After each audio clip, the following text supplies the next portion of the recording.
The boardroom on the 52nd floor of Weston Tower had always made Celeste feel small. Not because of its size, though the room was enormous, a cathedral of ambition dressed in mahogany and tempered glass with floor-to-ceiling windows that looked out over the full sweep of lower Manhattan. Not because of the table, though it seated 30 and was polished to a mirror shine that reflected back the faces of everyone seated around it like a confession. The room made Celeste feel small because of what it represented. Every significant moment of her life had been decided in this room by other people. Her trust fund frozen at 22 when she had questioned a board decision out loud. Her title revised and diminished twice in 5 years by committees she had not been invited to join. And tonight, the last thing that carried her name. She stood at the far end of the table with her hands flat against the mahogany. She had told herself on the elevator ride up that she would not let them see her shake. She was failing at that. At the head of the table sat Gerald Weston, 61 years old, silver-haired, broad-shouldered, in the way of men who had once been physically powerful and now carried that memory in their posture alone. He had built Weston Global Energy from a mid-sized drilling operation into a multi-billion-dollar enterprise over the course of 3 decades. Celeste had watched him do it. She had sat in this very room as a little girl, swinging her feet above the floor, eating a peanut butter sandwich her mother had packed while her father rehearsed quarterly presentations to an empty room. She had believed with the absolute certainty of childhood that her father was the most capable man alive. Tonight his face was carved from something cold and permanent. Not anger, something worse. Certainty. Beside him sat Nadine Weston. She had been Nadine Alcott before the marriage, a name that had meant nothing in particular and had been quietly erased over the years that followed. She was 54 years old and carried herself like a woman who had spent decades studying how power moved through rooms and had finally decided she preferred to be the source of it rather than its observer. Her dark hair was pulled back with severity. Her expression was a variety of sorrow practiced in front of mirrors, sympathetic enough to pass light enough to conceal the satisfaction running beneath it like a current. And leaning against the far window, one shoulder resting on the glass, with the casual arrogance of a man who has never once been required to apologize for occupying space, was Prescott, Nadine's son, 29 years old. He wore a suit that had cost more than most people's monthly rent, and he wore it the way men wear things when they know the cost and want others to know they know. His arms were crossed. The corner of his mouth carried something that was not quite a smile and not quite a smirk. It was the expression of a man watching a play he had written reach its final act exactly as scripted. The forensic accountant, a pale, precise man named Griggs, sat at the middle of the table with an open laptop and the demeanor of someone who has delivered bad news so many times that it has ceased to feel like news. Griggs spoke without preamble. His voice was flat and professional and entirely without mercy. "The audit is conclusive," he said. $5,200,000 was transferred in 11 separate transactions over a period of 4 months from the Eleanor Weston Charitable Foundation into a shell account registered in the Cayman Islands. The routing was layered, but the forensic trail leads back to a single origin point. He tapped the laptop screen. A private IP address registered to this building, specifically to the terminal in Ms. Weston's personal office on the 48th floor. The silence that followed had weight. Celeste looked at her father. "I didn't do this." Gerald did not look up from the table. "Dad." Her voice cracked on the word. She hated that it cracked. "You have to look at me." He looked up. His eyes were the same pale gray they had always been, and for a fraction of a second, one moment she would return to many times in the days that followed, she saw something move through them. Something that might have been doubt. It was gone before it could fully form.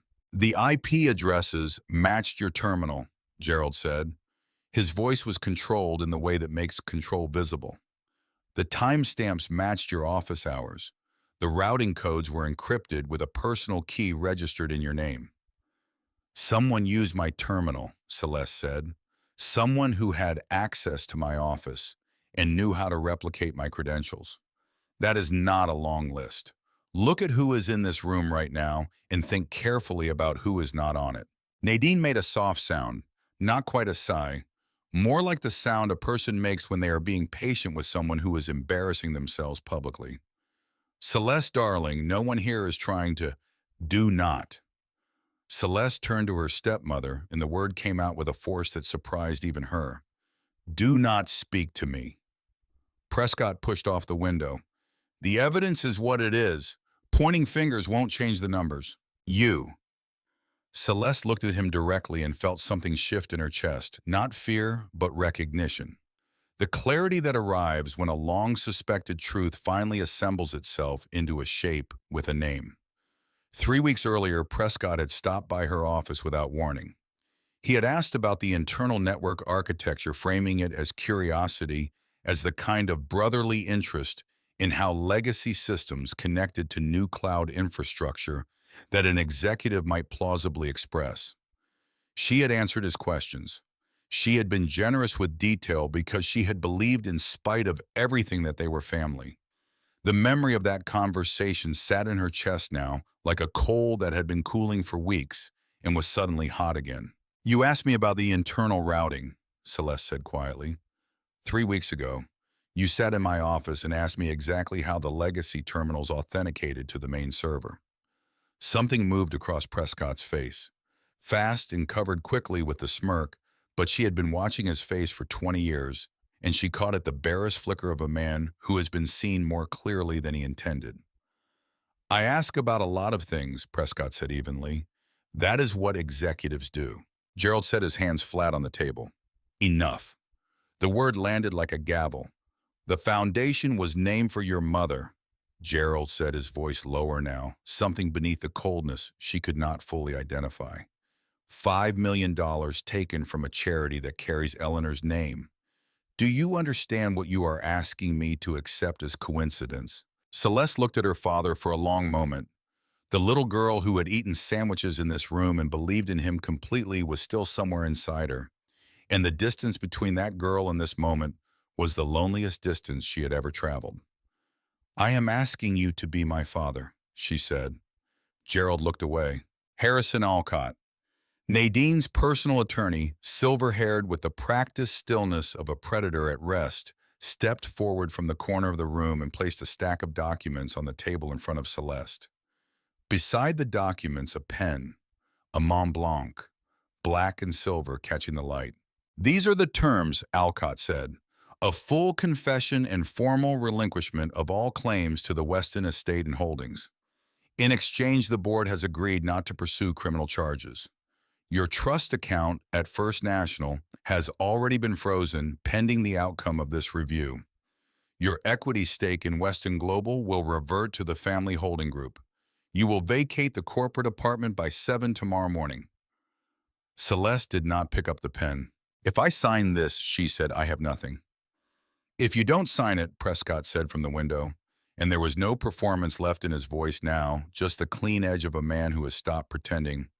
Federal wire fraud carries a 20-year sentence. Sign the paper, Celeste. She looked at the documents. She looked at her father's profile turned away toward the window and the indifferent lights of the city below. She looked at Nadine, watching her with an expression of careful compassion that was the cruelest thing in the room. The math was simple and brutal. She had no money. The trust was frozen. She could not retain independent counsel before morning. Sullivan and Cromwell had been the Weston family's firm for 30 years. There was no fighting this with nothing. With a hand she refused to let tremble, Celeste picked up the pen. She signed her name 7 times. Each signature felt like a door closing. The equity gone. The apartment gone. The trust gone. The name which had never truly been hers to keep in the way she had believed as a child gone, in the most final way possible, reduced to ink on paper, in a room full of people who had decided her fate before she walked through the door. When it was done, Alcott gathered the documents and stepped back. 2 members of building security materialized at the boardroom entrance. They had been waiting in the hallway. They had been positioned in advance. As Celeste walked toward the door, Alcott stepped forward and extended a small object. A leather envelope, old and battered, the kind that holds documents rather than correspondence. The leather was darkened with age along the edges. Your mother's personal effects, Alcott said. No inflection, nothing. They were excluded from the Weston Family Trust at the time of probate. Legally, they remain yours. Celeste took the envelope. She did not look back. The lobby of Weston Tower at 11:30 on a Tuesday night was nearly empty. A security guard at the desk, a janitor moving a buffer across the marble floor in slow, patient arcs, the revolving glass door that led to the street. Celeste walked through it. The rain hit her immediately, a cold, relentless October rain that had been falling since mid-afternoon and showed no intention of stopping. It soaked through her cashmere coat in under a minute. She stood on the sidewalk outside the tower that bore her family's name and felt the silence of a person who has just lost everything and has not yet decided what to do next.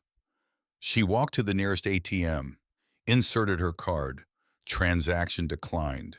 Account frozen. She counted the cash in her wallet under an orange street lamp, her fingers going numb in the cold.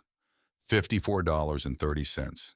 She stood with the money in her hand, this woman who had grown up in a penthouse on the Upper East Side, who had attended the Wharton School on a trust fund stipend, who had spent 5 years building the international equity division of one of the most profitable energy companies in the country, and she held $54 in the October rain and understood with a clarity that had no edges that she was alone. She found a diner 2 blocks away, ordered coffee, sat in a booth by the window and watched rain streak down the glass and opened the battered leather envelope. Inside a photograph, her mother Eleanor, young and bright-eyed, standing in front of a building Celeste did not recognize, laughing at something outside the frame. Eleanor Weston had died 20 years ago when Celeste was 8 years old. Heart failure, the death certificate said. A sudden and irreversible cardiac event. Celeste had spent years accepting those words, the way you accept what a death certificate says, as the final official version of a truth you were not present for and cannot contest. Behind the photograph was a legal document, yellowed, folded, twice printed on paper with the specific fragility of age. A property deed, dated October 12, 1998.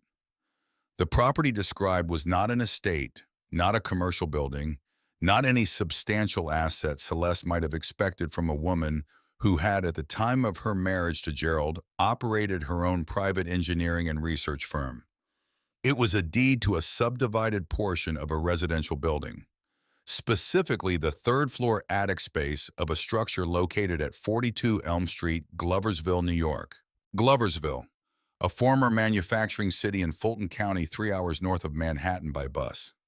A city that had once been the leatherworking capital of the world and had spent the last half-century in the quiet, dignified decline of places left behind when the industry that built them moves on. Clipped to the deed was a notice from the Fulton County Tax Assessor's Office. The property had accumulated severe tax arrears over multiple years of non-payment.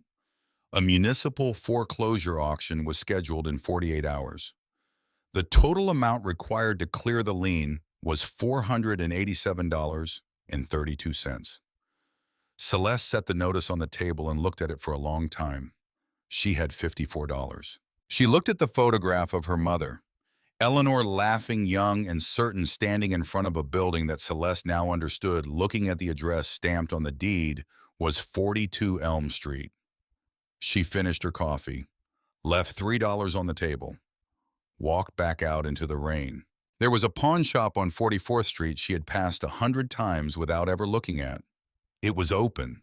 The man behind the counter had the incurious manner of someone who has seen every variety of personal catastrophe walk through his door and has stopped being surprised by any of it.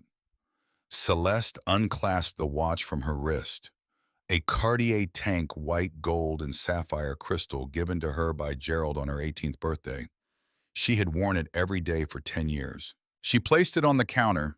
The man examined it, offered $320. She took it. She was at the Port Authority by 1 in the morning. A Greyhound ticket to Gloversville cost $37. She bought it, found a plastic chair under the fluorescent lights of the terminal, and did not sleep. The bus pulled into Gloversville just after 6 in the morning, as a pale, unconvincing sun attempted to pierce the gray cloud cover settled over upstate New York like a second ceiling. The town announced itself gradually: a water tower, a grain elevator, a stretch of road lined with brick commercial buildings that had once housed tanneries and leather cutting operations and now housed discount stores and empty storefronts and the occasional small church that had moved into space left by commerce. Celeste stepped off the bus with her coat damp and her legs stiff and $47 in her pocket. She had not eaten since the coffee at the diner. She walked directly to the Fulton County Municipal Building. The building was a concrete structure from the 70s with the architectural ambition of a parking garage. Inside it smelled of floor wax and old paper and the institutional exhaustion of a place where human problems are processed according to fixed procedures. The county clerk's office was on the second floor. Celeste pushed open the frosted glass door and approached the counter. The woman behind it wore reading glasses on a beaded chain and had the settled patience of someone who had worked in this office long enough to see the county through 3 different computer systems. Her nameplate read, Agnes Pruitt. Agnes looked up from the folder she was reviewing. "I need to pay a tax lien," Celeste said. Her voice was rough from the overnight bus and the cold. 42 Elm Street, the third-floor subdivision. The notice says $487.32. Agnes set the folder down. She typed something into a terminal old enough to have a tower unit on the floor beside the desk. She looked at the screen. She looked at Celeste. Then she did something Celeste had not anticipated. She leaned forward slightly and lowered her voice. "You sure about this, honey?" Celeste met her eyes. "Yes?" Agnes held the look a moment longer. "Building's condemned. Bank holds the first 2 floors. Been sitting empty 11 years. City's talking about bulldozing the whole block inside of 2 years." She paused. "With late fees, it comes to an even 500. "I can pay 500, Celeste said. Agnes studied her for another beat.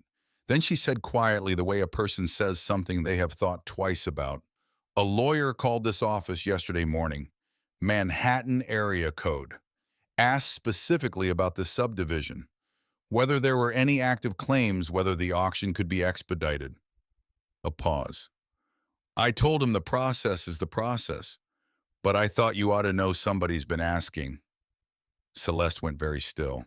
She thought about the boardroom, about Alcott's expressionless face as he handed her the leather envelope, about a question she had not thought to ask until this moment. Why had the envelope been given to her at all? If the goal was to strip her of everything, why hand her the one document that might give her something? And the sharper question behind that, how long had they known about this deed? "Who called?" Celeste asked. Agnes shook her head. "Didn't leave a name. Block number. Pushed hard, wanted to know if there was any way to move the auction up on short notice. I told him county procedure doesn't work that way for private parties." The faintest compression of her lips. He didn't like hearing that. Celeste laid $500 on the counter. Agnes counted it, stamped the clearance certificate, and slid it across. "You take care of yourself," Agnes said, and the way she said it was not a pleasantry. Celeste walked the 2 miles to Elm Street. She smelled the building before she saw it. The cold, specific smell of long abandonment of wood that has been wet and dried and wet again across many seasons of air sealed from the outside world, long enough to become something different from ordinary air. Number 42 was a Victorian structure 3 stories tall that had once been someone's idea of grandeur and was now a record of what grandeur becomes when left unmaintained. The paint had surrendered. The windows on the first and second floors were either broken or boarded with warped plywood. The front porch sagged distinctly on the left side, as if the house had grown weary of standing straight. The yard was a tangle of weeds and the skeletal remains of what might once have been a garden. Celeste stood on the sidewalk and looked at it. She had paid $500 for a share of this ruin. She had pawned a birthday gift to do it.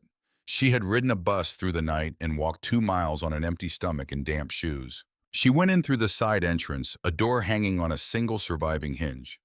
Inside the lower floors were a landscape of collapsed plaster and debris. The main staircase ran through the center of the building, groaning under her weight but holding.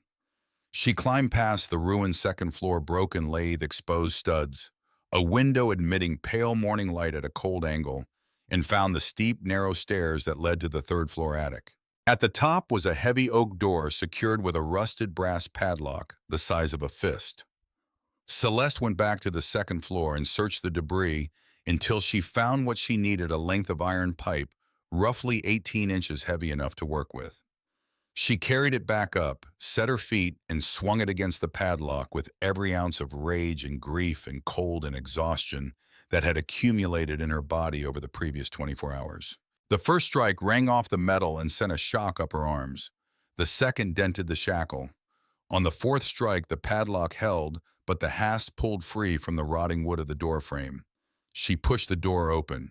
The attic was enormous. It spanned the entire footprint of the house, a single open space with exposed rafters and wide plank floors, and the gathered darkness of a room that had not seen light in a very long time. The air was cold and dry, the dryness startling after the damp wreck of the floors below. Heavy canvas shades had been drawn tight across every window and secured at the edges, and whatever that had done to the room over the years, it had done one thing correctly: it had kept the water out. Celeste stood in the doorway and let her eyes adjust. The room was not empty. Furniture draped in yellowed bed sheets stood arranged across the floor. A cedar wardrobe against the far wall, a roll-top desk, several large trunks stacked in the corner, a wing-back chair beneath a sheet that had gone the color of old cream. The whole space had the quality of a room that was waiting, not abandoned, but paused, like a clock stopped deliberately rather than wound down through neglect. She moved through the room systematically, pulled sheets aside, opened trunks, examined the contents: old files, engineering texts, technical drawings on drafting paper. The drawings were meticulous, the hand precise. She recognized the hand. She had seen it in birthday cards and on the backs of photographs and on grocery lists found years after they were written in the pockets of old coats. Her mother's hand. She worked for 2 hours cleaning as she went, her fingers black with decades of accumulated dust, coughing when she disturbed the sheets. She kept working because there was nothing else to do, and because the alternative to working was sitting in the cold and thinking about the boardroom, and she was not ready for that yet. It was when she tried to move the cedar wardrobe that she felt it. The wardrobe was anchored to the wall with brackets she could see when she looked, but more than that, it was simply and impossibly heavy. She put her shoulder to it and pushed with everything she had, and it shifted perhaps 2 inches before she had to stop, breathing hard. She stood back and looked at it. Then she looked at the floor where it stood. The planks in the rest of the attic were nailed flush nails, countersunk and smooth with age. The planks in the corner where the wardrobe stood were different, slightly raised at the edges, the gaps between boards wider than elsewhere, and they're almost invisible under the grime until you were looking directly at it and knew what you were looking for: a rectangular outline cut into the floor with clean, deliberate precision. In the center of the rectangle, recessed into the wood and blackened with oxidation, a small iron pull ring. Celeste knelt on the dusty floor. She worked her fingers into the dirt around the ring, clearing enough to grip it. She pulled. The board resisted, swollen with age along its edges, and then gave way with a sharp crack that echoed in the raftered space overhead. Beneath was a cavity between the joists, roughly 2 feet wide and 3 feet long, lined with tar paper. Resting inside was a military-style steel lockbox of the kind built for document storage. Heavy, she could feel it resisting when she grabbed the handle, a solid resistance suggesting significant weight rather than just size. She worked it up onto the floor and sat back on her heels, breathing. The box was clean. Dust on the exterior, but no rust, no rot, no sign of the deterioration that had claimed everything else in the building below. Whatever it was made of it had been built to last. It had a combination lock, a simple dial recessed into the top of the lid. Celeste sat in the cold attic and looked at the dial. She tried her mother's birthday. August 14th, 65. Nothing. She tried her own birthday. Nothing. She looked at the deed in her coat pocket. October 12th, 1998. She dialed the numbers. The latches released with a sound that was almost musical, a clean, precise click that seemed too small for what had opened. Celeste lifted the lid. The first thing she registered was weight and color, the heavy, warm gleam of gold in gray attic light. The left side of the box was packed with small canvas bags, each tied at the neck with a drawstring. She lifted the first bag, untied it, and tipped the contents onto the dusty floor in front of her. Gold coins spilled out, large, heavy, with the density that belongs only to old metal. She picked one up and wiped the face with her thumb. Liberty Head Double Eagle. The date read 1890. Even without specialized knowledge, the condition was unmistakable, uncirculated, pristine, the relief as sharp as the day it was struck. She picked up another, then a third. The bags were packed full. She counted 8 bags before she stopped counting. On the right side of the box, wrapped in heavy oilcloth, was a stack of papers. She lifted them carefully, unwrapped the oilcloth, and unfolded the topmost sheet. Bearer bonds. Unregistered corporate bonds issued by Standard Oil in the early decades of the 20th century. She knew what bearer bonds were, had studied them at Wharton as historical instruments, and understood in a visceral way that they were among the most liquid and untraceable financial instruments ever produced, payable to whoever physically held them. These had been accumulating interest for over a century. The face value printed on the top sheet alone was staggering, but it was the object at the bottom of the box that changed everything. A ledger. Black leather cover, soft, with handling the kind of book a person writes in daily over a period of years. Celeste lifted it and opened the front cover. Her mother's handwriting. She recognized it immediately. The slope and pressure of Eleanor Weston's script, the way she formed the letter E, the way she always underlined numbers in a column before adding them. Celeste had seen this handwriting on birthday cards and recipe notes and grocery lists. She had not seen it in 20 years. The sight of it now in this cold attic hit her somewhere behind the sternum. She began to read. The ledger was a record, not a diary, not a personal account, but a precise and methodical documentation of facts, dates, amounts, communications, decisions, evidence.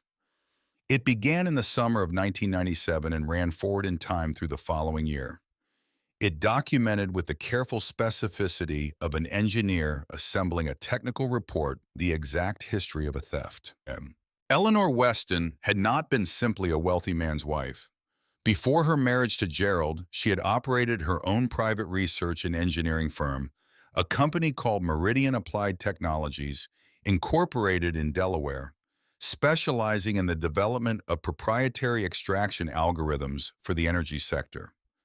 The foundational drilling optimization technology that Weston Global Energy used, the technology that had made Gerald Weston a billionaire, that generated the majority of the company's revenue, described in every annual report as the proprietary crown jewel of the enterprise, had not been developed by Gerald or his engineers. It had been developed by Eleanor.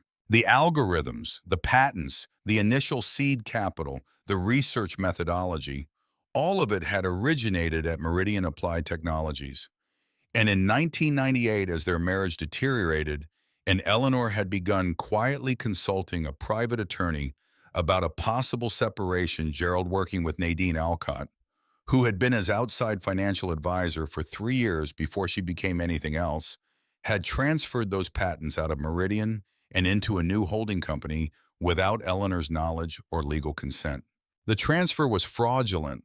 The patents had never been legally acquired by Weston Global. They had been moved by means of forged documentation in a network of shell corporations that, if traced, led directly back to Gerald and Nadine. And the holding company into which the patents had been fraudulently transferred was registered.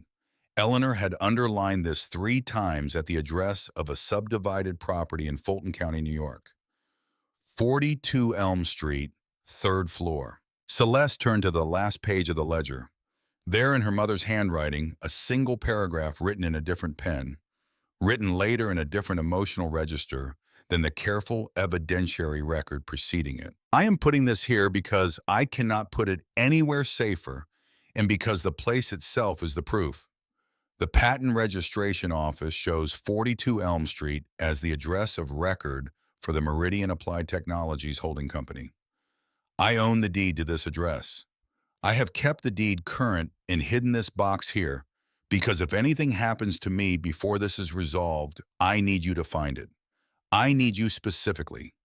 Not a lawyer, not a stranger. You. The attic was always yours, my love. The address is the key. You already own what they built their empire on. You always did. Celeste sat on the dusty floor of the attic with the ledger open in her lap, and the gold coins scattered on the boards in front of her, and the gray October light pressing through the canvas shades.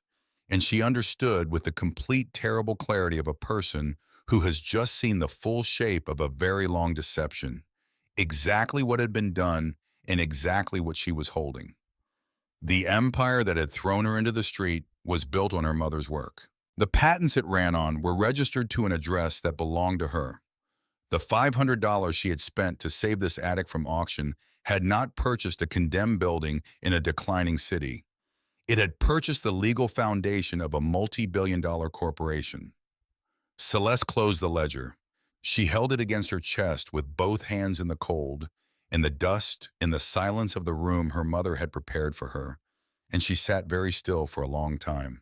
The terrified, heartbroken girl who had been forced to sign her name away in a tower of glass and mahogany was still somewhere inside her. She could feel her distant and exhausted and grieving, but she was not the one holding the ledger now. Celeste looked up at the raftered ceiling and breathed the cold, still air of a room that had been waiting 20 years for her to open the door. Then she stood up, picked up the box, and began to make a list. The first thing Celeste did was sleep, not because she wanted to. The attic floor was cold and unforgiving, even with a folded sheet beneath her, but because her body had reached the limit of what it would tolerate without rest. She had been awake for 36 hours. She had been betrayed and dispossessed, had ridden a bus through the night, and walked 2 miles in wet shoes and broken a padlock with an iron pipe. And now she lay on the wide plank floor of her mother's hidden room, with the steel lockbox wedged behind the cedar wardrobe and the ledger pressed against her side. And she slept the way people sleep when exhaustion is not a feeling, but a verdict. She woke to afternoon light pressing gray and thin through the edges of the canvas shades. For a few seconds, she did not remember where she was. Then she did. She lay still for a moment, feeling the cold in her joints and the sharpness that sometimes follows sleep taken under extreme conditions, an absence of the usual soft margins between waking and thinking. She sat up, pulled the ledger onto her lap, opened it again. She had read it once in the shock of discovery, absorbing it the way you absorb something that reorganizes everything you understood about your own life. Now she read it the way she had been trained to read financial documents, the way 5 years in the equity division of Weston Global and 2 years before that at Wharton had taught her to read anything that carried weight. Slowly, sequentially, with attention to the architecture beneath the surface. Eleanor had been meticulous. The ledger was not the record of a frightened woman hiding evidence. It was the record of an engineer solving a problem, identifying variables, documenting data, cross-referencing sources, arriving at conclusions by the most defensible route available. There were routing numbers for the original Meridian Applied Technologies accounts. There were dates and corresponding transfer amounts, each one matched to a communication or document Eleanor had summarized and indexed. There were the names of the shell corporations through which the patents had been moved, 4 of them each registered in a different state, each designed to obscure the trail by one additional layer. But Eleanor had been a systems engineer. She understood that every layer added to a system is also a layer that can be peeled back if you know where to start. She had started with the original patent registration, traced each subsequent transfer, documented the full chain with a precision that made Celeste's chest ache, because this precision was the work of a woman who had known she might not be there to present it herself. Eleanor had built the ledger to function without her. She had built it to be found by someone who could use it. Celeste spent 3 hours with the ledger in the clean, cold air of the attic, working through the documentation the way you work through a proof, testing each link, checking the logic, identifying the load-bearing elements. She did not need Raymond Voss yet. She did not need anyone yet.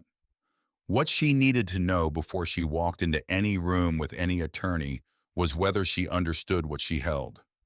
By the time the gray afternoon light began to fade toward early evening, she understood. The patents registered to the Meridian Applied Technologies Holding Company, registered as Eleanor had documented to the address of 42 Elm Street, 3rd floor, had never been legally transferred to Weston Global Energy. The transfer documents Gerald and Nadine had used were forged. The forgeries had been prepared well enough to pass a cursory examination, which was why they had passed for 25 years. But they had not been prepared well enough to survive the kind of examination that the original patent registration matched against Eleanor's documented chain of evidence would force. Eleanor had known this, and she had done something extraordinary with that knowledge. She had not gone to court. She had not gone to the press. She had not gone to anyone. She had instead taken the deed to 42 Elm Street already in her name as part of a private property holding she had maintained separately from her marriage, and had made it the address of record for the Meridian Holding Company. She had embedded the legal foundation of Weston Global's entire patent portfolio inside a condemned building in a small city in upstate New York, and then hidden the proof inside that building and sent her daughter 20 years later a $487 tax notice. Because she had known Celeste, now understood that Celeste would come. That whatever happened, whatever Nadine arranged, whatever Gerald allowed, Celeste would find the envelope and read the deed and make the choice. Eleanor had not needed to instruct her. She had only needed to leave the door. Celeste closed the ledger and looked at the cedar wardrobe. The lockbox was behind it, pushed against the baseboard. She had already decided it could not stay here. The phone call Agnes Pruitt had described told her that much someone in Weston Tower had known about this deed long enough to try to expedite an auction. Nadine knew or suspected that there was something at this address worth preventing Celeste from reaching. When the legal move failed, the next move was always fire.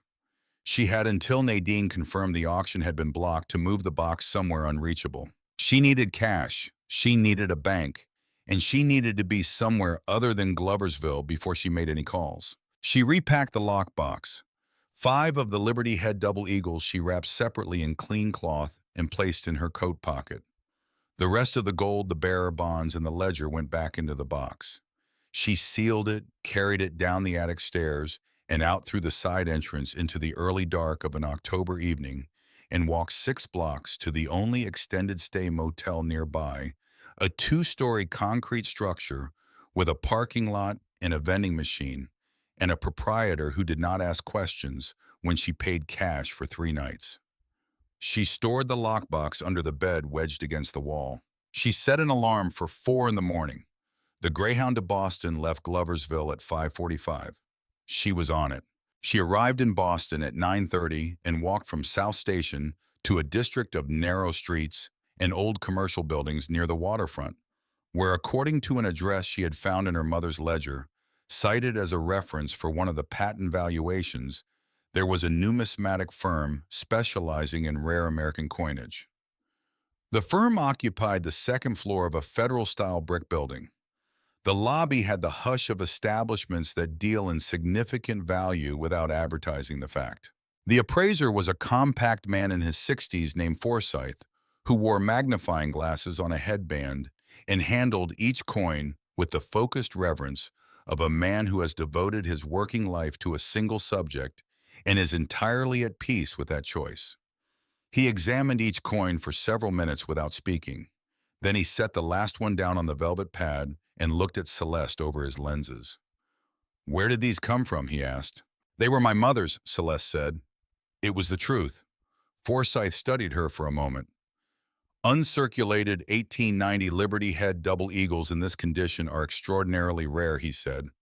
"The strike on all 5 is exceptional. These haven't been in circulation. They've been stored correctly in a stable environment for a very long time." "How long would you estimate?" "Decades at minimum." He looked at the coins again. I can offer 68,000 per coin for immediate purchase, 340,000 for all 5 certified cashier's check issued today.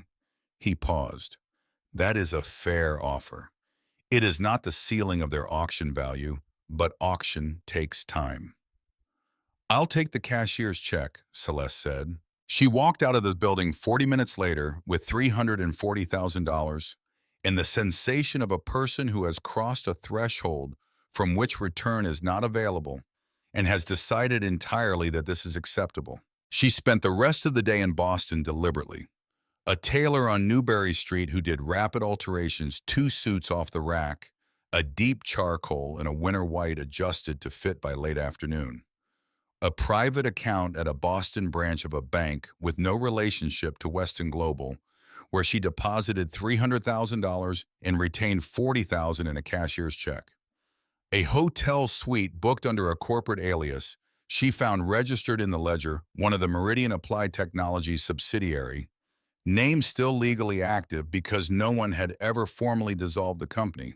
Then she sat at the desk in the hotel room with the ledger open and her laptop beside it, and she spent the evening working through the second layer of documentation she had not fully processed in the attic. The layer requiring not just reading, but cross-referencing.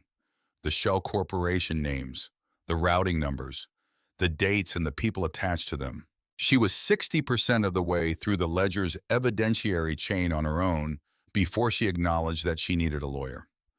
Not because she lacked the ability to continue, but because the next stage, the filing of injunctions engagement with federal patent authorities, the formal legal action required to assert her ownership of the Meridian patents, required credentials and jurisdiction she did not have. She needed someone who could act in court, someone who was not afraid of Sullivan and Cromwell, someone who would understand from the first sentence the full scale of what she was proposing to do. She had found the name in the ledger as well. Not a personal reference. Eleanor had never met the man, but a citation. A 1997 patent litigation case in the Southern District of New York, in which a boutique corporate firm called Voss and Merritt had successfully dismantled a fraudulent patent transfer executed by a Fortune 500 energy company.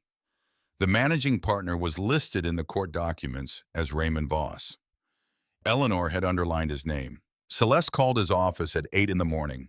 She was in his office at noon. Raymond Voss was 63 years old, gray-haired with the lean build of a man who had been angular his whole life and had simply become more so with age. He read documents the way other people read faces, quickly, completely, with attention to what was omitted as much as what was stated. His office overlooked Boston Harbor. The walls were lined not with diplomas and civic honors, but with legal briefs organized by case number filed in chronological order from floor to ceiling. The room looked like what it was, the working space of a man who considered the practice of law a craft rather than a performance. Celeste sat down across from him without preamble. She placed the ledger on his desk. "My name is Celeste Weston," she said. "4 days ago, I was removed from the board of Weston Global Energy on fabricated charges of embezzlement. I signed a relinquishment under duress. I have since recovered documentation establishing that the foundational patents underpinning Weston Global's entire operational technology were fraudulently transferred from my mother's private research company 25 years ago. The address of record for the holding company that legally owns those patents is a property in Fulton County, New York, of which I hold the current deed." She paused. "I am not asking for your help. I am proposing a partnership. You file the injunctions and manage the court filings. I direct the strategy. We split the recovery at a rate I am prepared to negotiate." Voss looked at the ledger. He looked at Celeste. "How much of this have you already verified independently?" he asked. 60% of the evidentiary chain," she said. "The patent registration history, the transfer documentation, the Shell Corporation structure, the original Meridian Incorporation records.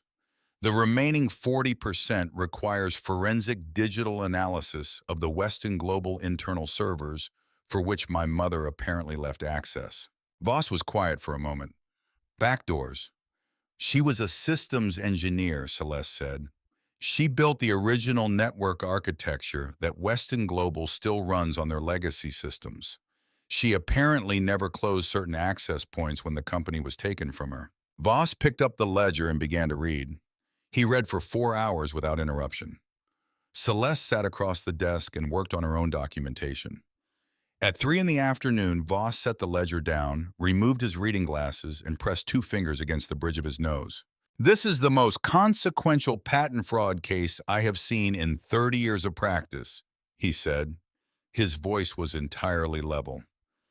If this documentation holds under forensic examination, Weston Global is infringing on patents they do not own. Every barrel of oil extracted using their proprietary technology, every licensing agreement, every revenue stream that depends on the drilling optimization algorithms, all of it is built on a fraudulent foundation. Yes, Celeste said. The injunction to halt operations would need to come from the federal district court. Given the scale, we would need the Southern District. He paused. Sullivan and Cromwell will fight this in every court simultaneously. I know, Celeste said. It will be expensive. I have funds. Voss studied her for a long moment. You arrived here with a ledger already analyzed, a corporate alias already established, and a negotiating position already prepared, he said. It was not quite a question. My mother didn't raise a passive person, Celeste said. She raised someone who could finish what she started. Voss almost smiled. He extended his hand. They shook. The forensic work began that evening. Voss had a digital security specialist on retainer, a former NSA analyst named Bridger, who operated out of a secure office in Cambridge and communicated exclusively through encrypted channels. Celeste provided the access codes from the ledger, the server architecture notes Eleanor had documented, and the network entry points Eleanor had left open 2 decades earlier. Bridger spent 18 hours working through the Weston Global legacy systems with the delicate patience of a man diffusing something that could detonate in multiple directions. On the second morning, Bridger called Voss. Voss called Celeste. The back doors are active, Voss said. Eleanor's access points are still functional within the legacy server architecture. Bridger is inside the system. A pause. There's a problem. Celeste was already pulling on her coat. Tell me. Prescott accessed the legacy server architecture through one of Eleanor's original administrative pathways 48 hours ago. Voss's voice was careful and precise. He's using it to delete the original patent transfer documentation stored in the Weston Global Archive, the documents that would corroborate Eleanor's ledger from the company's own internal records. Another pause. If he completes the deletion, we lose the corroborating evidence. The ledger alone is strong, but without the internal company documentation confirming the transfer dates and the personnel who authorized them, the case becomes significantly harder to prove. Celeste stood in the center of the hotel room with the ledger in her hand and did the arithmetic. 48 hours ago, Prescott had accessed the server. That was the same morning she had paid the tax lien at the Fulton County office. Agnes Pruitt had told her about the lawyer's phone call. Nadine had known or guessed that Celeste might reach the attic, and the moment the auction gambit failed, the digital move had been next. Delete the corroborating evidence before Celeste could reach it. How long until the deletion is complete? She asked. Bridger estimates the process is automated. Prescott set it running and walked away. It will complete in approximately 72 hours from initiation. Voss paused. We have roughly 24 hours remaining. Can Bridger interrupt it? Not without triggering a security alert that would tell Prescott the server has been accessed externally. If that happens, he'll accelerate the process. Celeste thought for 3 seconds. Can Bridger copy the documents before they're deleted? A longer pause. She heard Voss relaying the question. Then yes, if he moves carefully, it will take most of the remaining window. Tell him to start. Copy everything flagged for deletion. Everything. Don't interrupt the deletion. Don't trigger any alerts. Just copy and get out clean. She ended the call. She sat on the edge of the bed and let the math of the next 24 hours assemble itself clearly. The documents would be copied. One problem nearly solved. But the injunction the court order that would halt Weston Global's operations had been filed that morning in the Southern District of New York, and Voss had called 2 hours before Bridger's report to tell her the filing had encountered an obstacle. The presiding judge in the Southern District had declined to issue the temporary restraining order pending a preliminary hearing scheduled 10 days out. In 10 days, the deletion would be complete. Prescott would have covered his tracks, and Nadine would have had time to prepare a full counter-strategy with Sullivan and Cromwell behind her. 10 days was too long. She had asked Voss directly, was the judge's refusal procedural or something else? Voss had been quiet for a moment. Then he had said the judge and Gerald Weston attended the same club. He said it with the careful neutrality of a man who knows exactly what he is implying and wants the implication clearly received without being stated aloud. Celeste had stood at the hotel window looking out at the harbor and understood that the Southern District was for now closed. She opened the ledger to the third section, Eleanor's documentation of the original patent litigation that had prompted her to begin keeping the ledger. A 1997 case in the Northern District of New York Albany Division in which an energy company's fraudulent patent transfer had been challenged and partially unwound by a federal judge named Aldridge Coombs. Eleanor had included the case citation, the docket number, a 2-paragraph summary of the ruling. She had also noted that Judge Coombs remained active on the federal bench in Albany as of the ledger's final entries in late 1998. Celeste searched the federal court directory. Judge Aldridge Coombs, Northern District of New York Albany Division. Senior status as of 2019, but still hearing cases on a reduced docket. 78 years old. She called Voss. I need you to research the procedural grounds for filing in the Northern District rather than the Southern District, she said. Specifically whether the patent's registered address, Fulton County, which is within the Northern District's jurisdiction, gives us viable basis for venue in Albany. Voss was quiet. She could hear him thinking.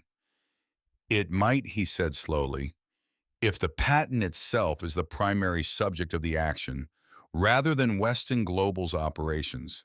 If we frame it as a patent ownership dispute, rather than an injunction against corporate operations. The registered address of the patent holding company could establish venue in the Northern District. A longer pause. That is not a standard approach. No, Celeste agreed. It isn't. It would require refiling, redrafting the complaint to lead with ownership rather than infringement. I can do it, but it will take... I will be in Albany tomorrow morning, Celeste said. I will present the case to the court myself as the patent holder while you file the refiled complaint simultaneously. Dual approach. If one fails, the other is already in motion. A longer pause. Celeste, federal courts don't typically... I know what federal courts typically do, she said. I am going anyway. File the complaint. She ended the call, set her phone on the desk, and sat with the ledger in the silence of the room for a long moment. She was 28 years old. She had $300,000 in a Boston bank account, a cashier's check for $40,000 more, a ledger full of her dead mother's handwriting, and a plan that depended on a 78-year-old federal judge in Albany remembering a patent case from 1997 and being willing to listen to a woman who had arrived without an appointment. She opened her laptop and began preparing her presentation. She worked until 3 in the morning and then slept 4 hours and was on the first train to Albany at 7:45. She did not learn until later. Voss told her when she returned to Boston that evening what had happened in Gloversville while she was on the train. Prescott had driven up from Manhattan. He had arrived at 42 Elm Street sometime in the early afternoon. He had found the attic. The lockbox was not there. Celeste had moved it that same morning, transferred from the motel to a private vault at a First Federal branch on the eastern edge of the city, sealed and receipted in the name of the Meridian Applied Technologies Holding Company. What Prescott found in the attic instead was a room full of old furniture and the impression in the dust where the lockbox had rested. What he did next was what Celeste had expected him to do. He burned it. The Gloversville Fire Department report listed the cause as accidental and electrical fault in the condemned structure's aging wiring. But the origin point of the fire was documented as the attic floor near the cedar wardrobe, and electrical wiring did not run there. The building was a ruin by nightfall. The attic, the furniture, the canvas shades, the wide plank floors where Celeste had slept, and found the pull ring and opened the box, all of it gone. Nothing remained except the vault of cold air the room had held, which dissipated as the roof fell in. Celeste read the fire department report that evening in Voss's office. She sat with it for a moment. Then she thought about the lockbox in the bank vault, the ledger inside it, the bearer bonds and the gold coins, and her mother's careful handwriting, sealed and out of reach of anyone who meant to destroy them. She thought about Agnes Pruitt. I thought you ought to know. She thought about herself at 5 in the morning in a motel room deciding to move the box before she left. He doesn't know we have copies of the deleted server files, she said. No, Voss said. And he doesn't know the box is in the bank. No. Celeste nodded slowly. She closed the tab with the fire report. Tell me about Albany. Voss leaned back. He had the expression of a man who has witnessed a great many legal maneuvers in his career and has occasionally been surprised by one. Judge Coombs agreed to review the filing, he said. He called me at 4 this afternoon. He remembered the 1997 case. He remembered Eleanor Weston's name. She had provided a technical affidavit in support of the plaintiff in that case. A pause. He said he found your presentation compelling. He said the venue argument was his word creative. Creative, Celeste repeated. He's granting the temporary restraining order, Voss said. It goes into effect at 9 tomorrow morning. Weston Global is legally barred from utilizing the Meridian-derived technology pending a full hearing. He paused. Their core drilling operations halt at 9 a.m. Celeste was quiet. Their stock will begin reacting the moment markets open, Voss continued. The financial press will have the TRO filing by midnight. For a company whose primary revenue stream has just been legally interrupted, he looked at her steadily. The market reaction will be severe. Celeste stood and walked to the window. Below, the lights of the harbor lay against the black water. She thought about her mother alone in an attic in Gloversville, with a lockbox and a ledger, and the knowledge that she was running out of time doing the most careful, patient, loving thing she could think to do, preparing, leaving everything exactly where it needed to be for the person who would come after her. There's something else, Voss said. She turned. He had a folder open on his desk she had not seen before. He looked at it, then at her with the expression of a man measuring not the information he is about to deliver, but the person he is about to deliver it to.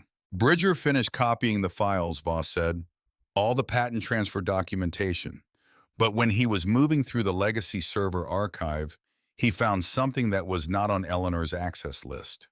It was created after Eleanor set up the back doors added to the archive in 2004. He paused. It's a set of internal communications between Nadine Weston and the Weston Global Medical Consultants, dating from 2002 through 2004. Celeste went still. Your mother was diagnosed with a cardiac arrhythmia in 2001, Voss said carefully. She was prescribed a specific medication and dosage. The communications document a series of consultations in which Nadine, framed as Gerald's wife, acting in a support capacity, communicated with the prescribing physicians. Over the course of 18 months, the prescription was adjusted, dosage reduced. At intervals, the communications suggest were deliberate. The room was very quiet. The communications are not on their own conclusive proof of criminal intent, Voss continued. What they are presented alongside Eleanor's death certificate and the original prescription records is a body of evidence that demands investigation. He paused. Eleanor didn't die of a sudden cardiac event. She died of a managed one. Celeste stood at the window and looked at the harbor lights and did not speak for a long time. She thought about the ledger, about Eleanor's careful, precise documentation, about the way her mother had been systematic about everything the patent fraud documented. In exhaustive detail, the attic prepared the deed, maintained the tax notice arranged. The photograph included everything placed exactly where it needed to be for the person who would come and find it. And in all of it, Eleanor had never written Nadine's name in connection with her own death, because she had not known, or because she had suspected but could not prove it. And this was the thought that settled into Celeste's chest with the weight of something final because she had known and had decided that protecting Celeste from that knowledge for as long as possible was more important than documenting it. She had been 8 years old when her mother died. She had accepted the words on the death certificate because children accept the words adults give them for the things that break them open. She had grown up in a house with the woman who had killed her mother, had sat at tables with her, said good morning and good night, accepted the performance of warmth Nadine deployed selectively over the years as a way of maintaining appearances while dismantling everything Eleanor had built. Celeste, Voss said quietly. I heard you, she said. Are you? I'm fine, she said. And then because she was not entirely fine but was entirely certain, added to the filing, everything. The patent fraud, the embezzlement setup, the server deletion attempt, and the medical communications. All of it goes to the FBI tomorrow morning before the markets open. Voss nodded. He was quiet for a moment. The Weston Global Annual Shareholder Meeting is in 4 days, he said. Plaza Hotel. Board members, institutional shareholders, financial press. Several hundred people who will be holding documents about this case when they walk into that room. He paused. It would be a significant venue. Celeste turned from the window. She thought about the boardroom on the 52nd floor, the Mont Blanc pen. Her father's face turned toward the window while she signed her life away. The security guards waiting in the hallway already positioned because the outcome had been decided before she walked through the door. 4 days, she said. Yes. She picked up the ledger from Voss's desk and held it. Draft everything tonight, she said. The FBI filing submitted before 6 a.m. The financial press receives the TRO and injunction details by midnight.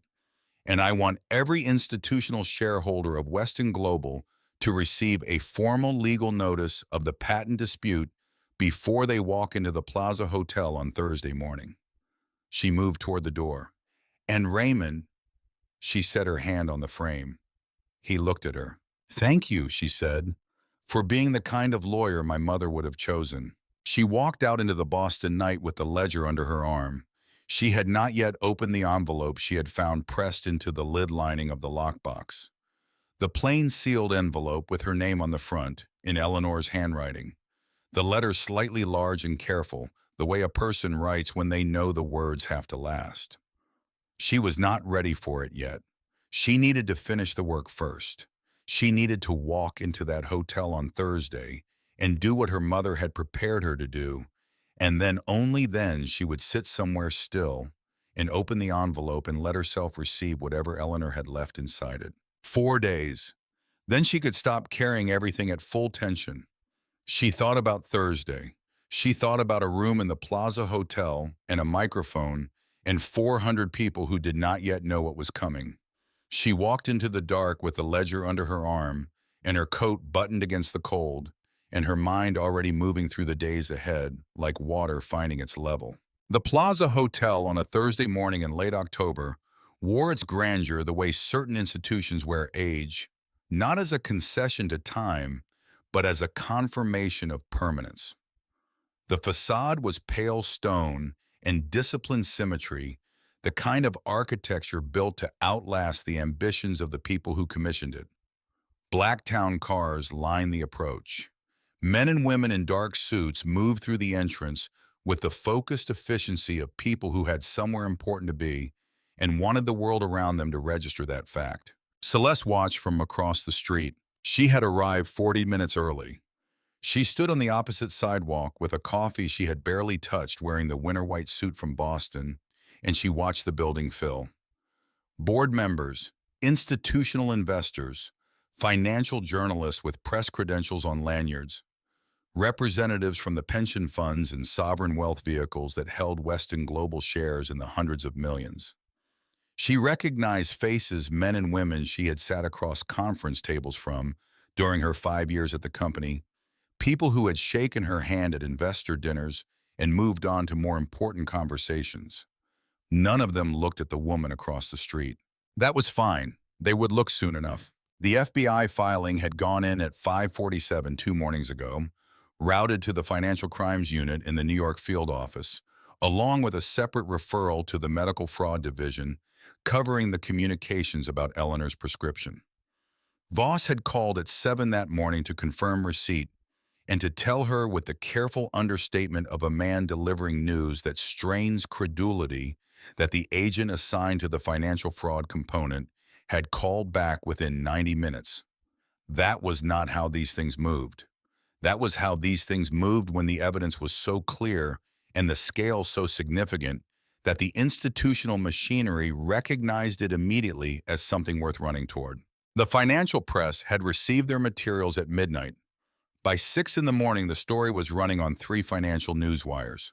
By 8, it was on the front page of every major business publication's digital edition. Weston Global's stock had opened at a 41% discount to the previous day's close and had continued falling through the morning session. Celeste had watched the ticker from the hotel room. What she felt watching the numbers fall was not satisfaction and not triumph. It was something closer to the feeling that follows the completion of a very precise piece of work, the feeling of a calculation that is checked out. She had called her father once, 2 days ago in the evening, not planning to.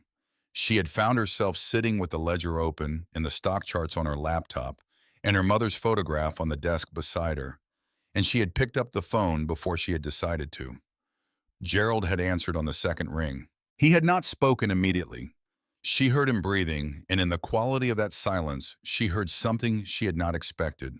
Not anger, not preparation, but the stillness of a man who has been waiting for a call he knew was coming and does not know what to say now that it has arrived. She told him about the ledger, not all of it, not Eleanor's death, not yet.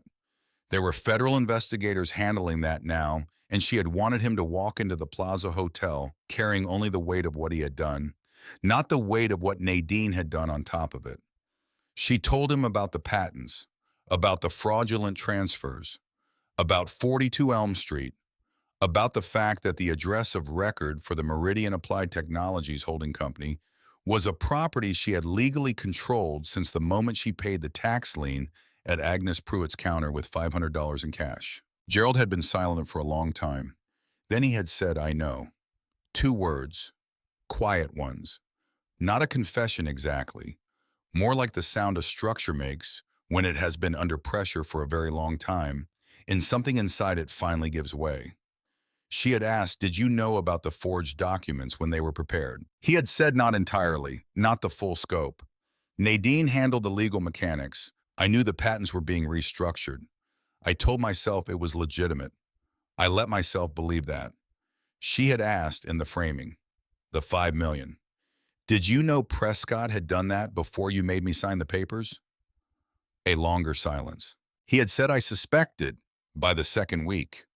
There were inconsistencies in the routing that Prescott couldn't account for when I pressed him. I confronted Nadine. She told me it didn't matter. She said that if I reopened the investigation, it would expose the patent restructuring and destroy the company. She told me the choice was between you and everything, and you chose everything Celeste had said." He had not answered. He hadn't needed to. She had told him to be in the ballroom on Thursday morning, and that what happened there would determine what happened to him next. Then she had hung up without saying goodbye. Now she finished the last of her coffee, dropped the cup at the corner, and crossed the street. Voss met her at the side entrance. He was accompanied by 2 colleagues from his firm, younger, sharp-eyed, carrying document cases, and by the 2 FBI agents assigned to the financial fraud component of the case. Plain clothes, dark jackets, no visible credentials until needed. A 3rd agent from the medical fraud referral was positioned separately with instructions to move on Celeste's signal. "TRO copies are in the cases," Voss said as they moved through the service corridor. "Enough for every board member and every member of the press. Institutional shareholders. Each received a legal notice this morning by courier before 8 a.m. Several have already reached out to ask about the hearing timeline." Celeste nodded. "Prescott. Arrived 40 minutes ago with Nadine. They're backstage with Gerald." She stopped walking for a moment. The corridor was cool and quiet and smelled of cleaning products and old carpet. She stood still and took a breath. She thought about the attic, the cold in the dark and the sound of the padlock giving way, the pull ring in the floor, the click of the combination lock, the gold and gray light. She thought about sleeping on the wide plank floor with the ledger pressed against her side. She thought about Albany sitting in the anteroom of Judge Coombs's chambers with her presentation on her knee, having arrived without an appointment, with nothing except the accuracy of what she was saying and the completeness of the evidence behind her. She thought about her mother alone in this same fight 25 years earlier, making different choices for reasons Celeste now understood entirely. She straightened her jacket. "Let's go," she said. The ballroom of the Plaza Hotel was a room designed to make the people inside it feel that what was happening was important. Gilded ceilings, tiered chandeliers, a stage at the far end with a lectern, and the Weston Global corporate seal projected onto a screen. The room held roughly 400 people and was nearly full investors in rows of upholstered chairs pressed along the side walls, board members in a reserved section at the front. The ambient sound was the specific register of powerful people in a room who believe the day is going to unfold as planned. Gerald walked onto the stage at precisely 9 o'clock to professional applause. He looked from where Celeste stood at the back of the room like a man who had not slept. He wore a suit that fit correctly and carried himself with the composure of someone who has presented to rooms like this for 30 years and understands the performance required. But something in his posture had changed, a slight concavity about the shoulders. A man carrying something he has decided finally to set down. Nadine sat in the front row, Prescott beside her. Both turned slightly toward the stage, projecting the attentive ease of people watching a performance they helped write. Gerald reached the lectern. He tapped the microphone. He began to speak. "Ladies and gentlemen, esteemed shareholders, members of the board, welcome to Weston Global's annual meeting. This year marks a quarter century of growth built on the principles that have always defined this company: innovation, integrity, and a commitment to BEM. Actually, Mr. Weston, I would like to offer a correction on that last point." Celeste's voice, amplified by the wireless microphone clipped to her lapel in the corridor, carried through the ballroom with the clean, level force of a statement prepared and delivered without performance. No anger, no tremor, only precision. The applause building in polite response to Gerald's opening died. 400 heads turned. Celeste walked down the center aisle. She did not hurry.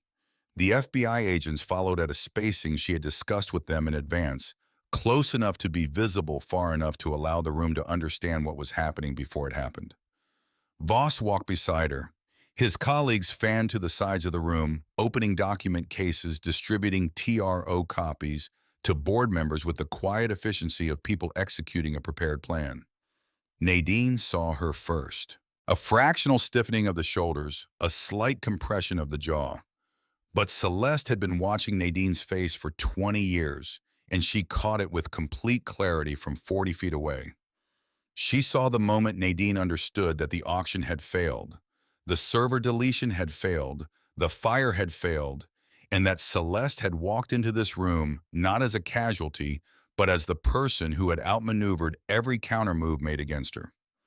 A composure that had served Nadine for 2 decades began under the pressure of 400 witnesses and 2 federal agents to fracture at the edges in ways no amount of preparation could prevent.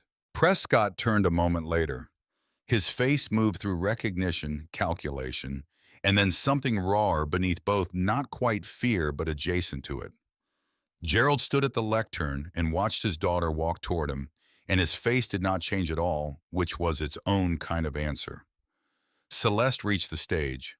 She climbed 3 steps. She stood at the panelist microphone to the right of the lectern and looked out at the room. "My name is Celeste Weston," she said. "Until 11 days ago, I was the head of international equity for Weston Global Energy. I was removed from that position on fabricated evidence of embezzlement under duress in a proceeding I have since documented as fraudulent." She paused for exactly 1 beat. "What I have to share with you this morning will materially affect every investment in this room. I ask for your attention." The room was entirely quiet. She spoke for 12 minutes without notes. She had prepared for this the way she had been trained to prepare for presentations, not by memorizing a script, but by understanding the material so completely that the words were simply the shape the understanding took when spoken aloud. She described the Meridian Applied Technologies patents, their fraudulent transfer in 1998, the Fulton County property and the deed and the legal registration establishing her ownership of the holding company, the TRO issued by Judge Coombs already in effect, currently being distributed to the board members in the reserve section. She watched the board members reading. She watched the financial journalists along the walls reaching for phones and recorders. She watched the institutional investors exchanging glances with the controlled urgency of people calculating loss exposure in real time.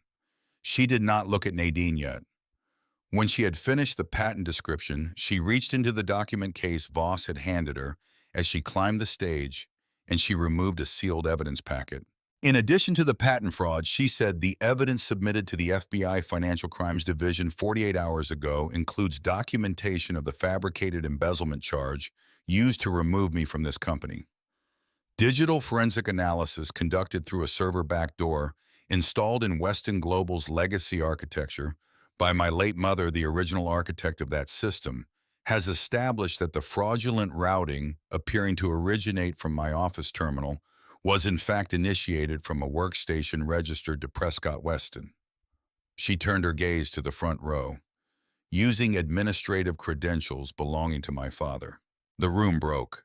Not loudly controlled professional rooms do not break loudly, but the ambient sound changed, voices rising in clusters. The sound of 400 people processing something simultaneously. Prescott stood up. "This is fabricated," he said. His voice was tight and too loud. "Whatever this is, it's a desperate attempt by a disgraced—" "Sit down, Prescott." The voice was Gerald's. "Josh."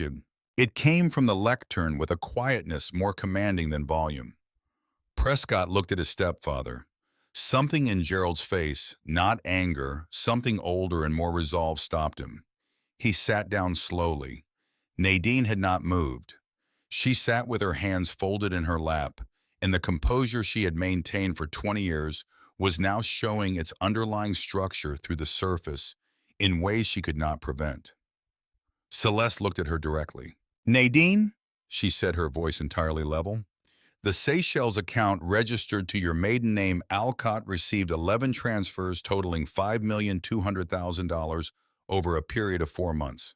The routing documentation tracing those transfers to Prescott's workstation has been in FBI possession since Tuesday morning." She paused. "The account has been frozen by federal order." Nadine's composure held for 3 more seconds. Then something gave way behind the eyes, not fear exactly, but the expression of a person who has run a very complex calculation and arrived at the conclusion that the variables no longer sum correctly. The lead FBI agent stepped forward from the side of the room. He moved to the front row with the calm inevitability of an institution in motion. His colleague moved to intercept Prescott from the other side. "Nadine Weston, Prescott Weston." The agent's voice was practiced and entirely without drama. "You are under arrest for wire fraud, embezzlement, and conspiracy. You have the right to remain silent." Nadine stood as the handcuffs were produced. She did not look at Gerald. She looked at Celeste, and the look she gave her was not the look of a defeated person. It was the look of a person taking a measurement, cataloging information for a future use. Celeste held her gaze and felt nothing in particular, which was the correct response. Prescott did not stand willingly. A brief commotion in the front row, a raised voice, a hand on an arm. Then it was over.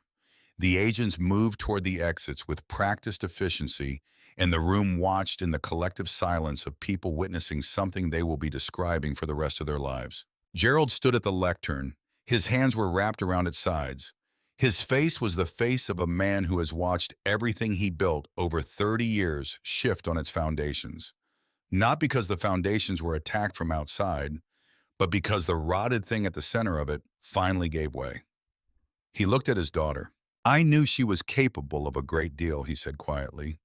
Only the stage microphones carried his voice. "I told myself there were limits. I told myself there were things she wouldn't do. He stopped. I was wrong about that. I have been wrong about a great many things. Celeste looked at him for a long moment. She thought about the little girl who had eaten sandwiches in the boardroom on the 52nd floor and believed in him completely. She thought about the man who had read her bedtime stories and held her at the funeral of her mother, and then 20 years later turned his face toward a window while she signed her life away. I know, she said. He said her name, just her name quietly, the way a person says a name when they are learning to say it correctly for the first time. I found Mother's ledger, she said. I found everything she documented. The patents, the transfers, the shell corporations. She paused. And I found what Bridger recovered from the server archive. The communications about her prescription. Gerald's face changed. A slow, total change like a landscape shifting when the light moves the same geography, but suddenly rendered differently. He had gone pale beneath the stage lighting. His hands, still on the lectern, had gone white at the knuckles. She was trying to sue you, Celeste said. She had the documentation. She was going to file. And Nadine made sure she didn't get there. Gerald said nothing. His face said everything. Did you know? Celeste asked. The question was very quiet. The ballroom had gone so still she was aware of the chandeliers above them, the slight movement of air in the room, the distant sound of the city outside. 400 people held their breath. No, Gerald said. His voice had the texture of something that has been broken and has not yet decided whether it can be repaired. I didn't know. I swear to you, I didn't know. She looked at him the way she had looked at him across the boardroom table 11 days ago, searching for what was true beneath what was performed. She found something now she had not found then. Not innocence, it was too late for innocence and too much had been lost. But the specific quality of a man who has reached the bottom of something and is not trying to hide from what is there. She believed him, not because she wanted to, but because the architecture of it worked. Nadine had operated in careful compartments. She had kept Gerald close enough to use and far enough away to protect herself. Celeste reached into the document case one more time and removed a document Voss had prepared at her instruction, a full transfer of Gerald's voting shares in Weston Global to the Meridian Applied Technologies Trust in exchange for Celeste's agreement not to pursue criminal charges against him personally for the original patent fraud. It was not a lenient document, but it was a door, and she was choosing to leave it open. She set it on the lectern in front of him. Beside it, she set a pen, a Mont Blanc, black and silver. She had purchased it specifically for this moment, identical to the one placed in front of her in the boardroom 11 days ago. Gerald looked at the pen. He looked at the document.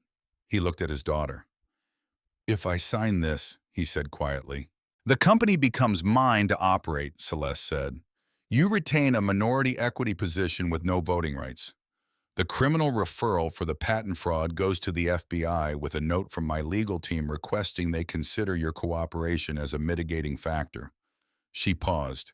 You won't go to prison, Gerald, but you will never run this company again. And your mother. The investigation into her death is with the FBI. It is out of my hands now. It should be out of both our hands. It should have been in someone else's hands a long time ago. Gerald stood at the lectern for a long moment. Around them, the room was still the board members and investors and press and agents, all holding their positions. The quality of a held breath, the suspension that comes before a final and irreversible thing. Gerald picked up the pen. He signed. Celeste took the document. She held it for a moment, feeling the specific gravity of a thing that has taken 20 years to arrive, and then handed it to Voss and turned and walked down the stage steps and down the center aisle of the Plaza Hotel ballroom for the last time. The doors opened before her. The lobby of the plaza was bright and warm, and beyond the entrance the October morning was pale and clear.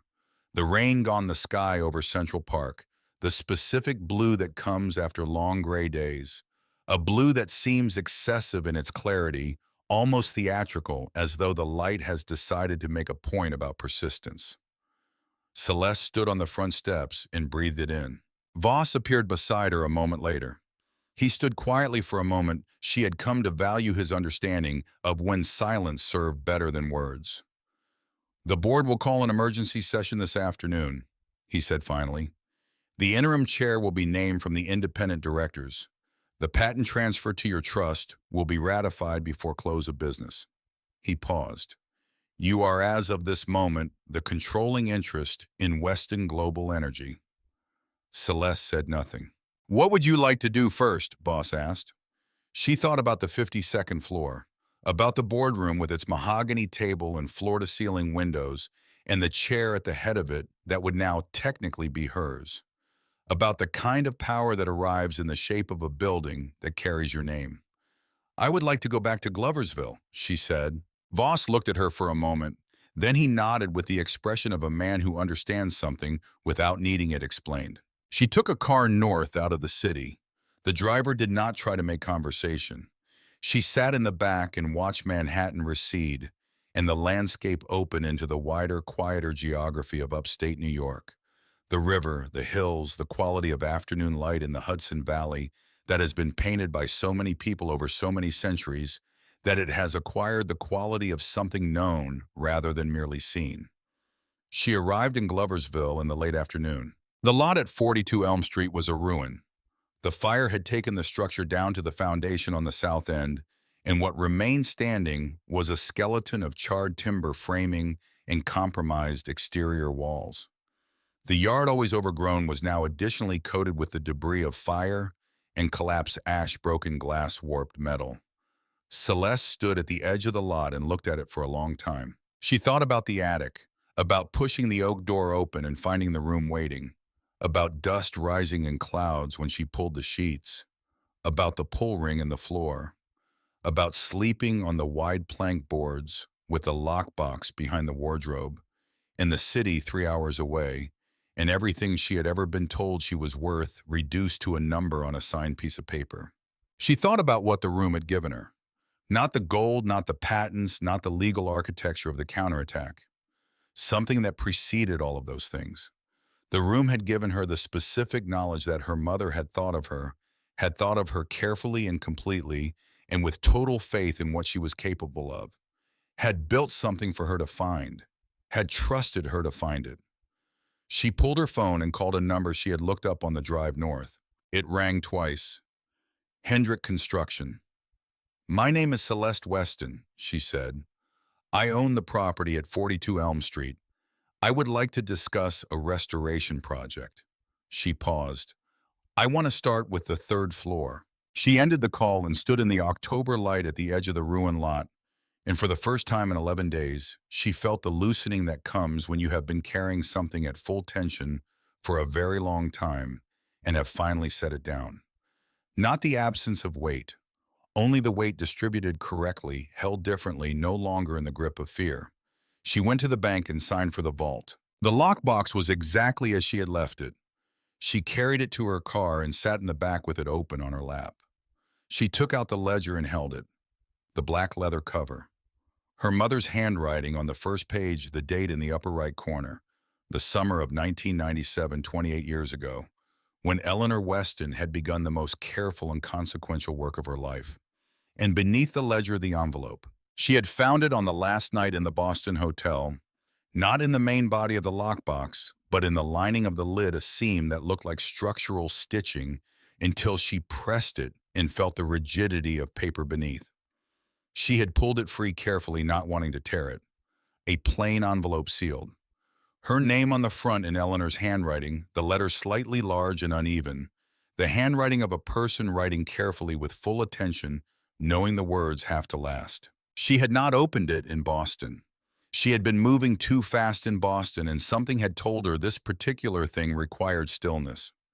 She sat in the back of the car in a bank parking lot in Gloversville, New York, in the October afternoon, and she opened the envelope. The letter was 3 pages handwritten on the kind of paper purchased specifically because it will last. Eleanor's handwriting was steady on the first 2 pages and slightly less steady on the third, as though she had written it in stages, or as though the third page had been written on a different day in a different state of strength. Celeste read it once quickly, the way you read something when the need to know what it says is greater than the capacity to absorb it. Then she sat for a moment. Then she read it again slowly, the way you read something when you want to carry every word forward into the rest of your life. Eleanor wrote about the attic, about the choice to put the documentation there in a place that could only be reached by someone who cared enough to pay a tax lien on a condemned building in a city she had never been to. She wrote about the decision not to fight publicly, not from fear, she wrote, but because she had calculated the risk to Celeste of a prolonged legal battle in which Celeste as a small child would have been a liability and a target. She had chosen to protect Celeste first, and the evidence second, believing the evidence would be there when Celeste was old enough to use it. She wrote about Meridian, about the years spent building something from nothing, and the specific grief of watching it taken by people who could not have built it themselves. She wrote about this without bitterness, with the clarity of someone who has processed a loss completely enough to describe it accurately. She wrote about Gerald, about a man who was not bad but was a man who would choose the path that cost him least, and how that was almost the same thing as bad when the cost fell on someone else. She had made her peace with this. She was asking Celeste when she found this to make hers. And then on the third page in the slightly unsteady hand, what I need you to know, the thing I most need you to carry forward is not the gold, and not the patents, and not the legal documentation I have assembled with such care. Those are instruments. They are what I could give you from a distance. What I could not give you from a distance is what I would have given you if I had stayed. The knowledge that I saw you, not the future version of you that everyone will see after you have done what this attic will help you do. I saw you at 8 years old sitting in that kitchen with your feet not reaching the floor, explaining to me with complete seriousness why a certain kind of cloud formation meant rain was coming before the afternoon was over. You were right about the rain. You were always right about the things that mattered. I did not fight because I needed you to. You were always stronger than me, my love. The attic was never about the gold. It was about making sure you would come find me one last time. Celeste sat in the back of the car with the letter in her hands and the afternoon light coming through the windows at a low October angle, and she did not try to hold anything back. She had been holding things back for 11 days in the boardroom, on the sidewalk, on the bus, at Agnes Pruitt's counter, in Forsyth's viewing room, in Voss's office, in the hotel in Boston, in Judge Coombs' anteroom in Albany. She had held everything back because the work required it, because the precision required it, because Eleanor had built something that required precision to use, and she had not wanted to be anything less than what the work demanded. The work was done now. She sat in the parking lot of a bank in a small city in upstate New York, and she held her mother's letter, and she let everything come that had been waiting to come since the night she stood outside Weston Tower with $54 in a battered envelope. And she allowed herself fully and without restraint to feel the whole weight and grace of being known by someone who had loved her. After a while, the light changed. She folded the letter carefully and placed it back inside the envelope, and placed the envelope inside the front cover of the ledger, and closed the ledger and held it against her chest. Then she looked out of the window at the street of a city that had once been known for the work of people's hands, for the cutting and shaping and stitching of leather, into things built to last, for the particular pride of a place that made something real.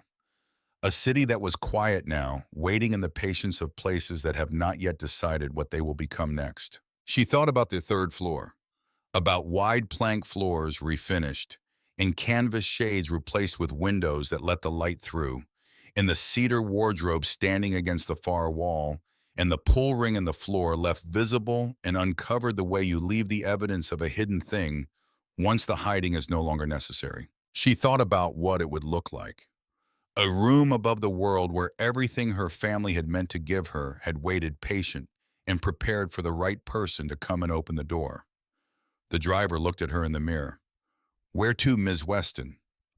Celeste looked at the lockbox, at the ledger in her hands. 42 Elm Street, she said. She had a restoration to begin.